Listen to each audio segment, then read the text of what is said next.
forget everything. Specificity is asked. Okay, specificity of breast examination is traditionally high among community practitioners.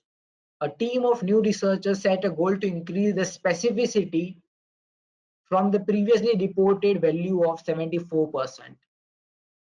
Has the team achieved this goal? We are being questioned this. So sensitivity, it is D by D plus B, that is 23 by 23 upon 23 by 23 plus 5, that is 23 by 28. That is your specificity.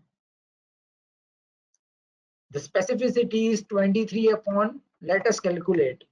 So here is specificity. Specificity, it is 23 by 23 by 23 plus 5, that is equal to 23 by 28, that is around 81%. So approximately 82%, which is an approximately increase of 8%. Okay, so that is told by the option number B, that there is an 8% increase. Thanks for watching. Please give a thumbs up and subscribe for more.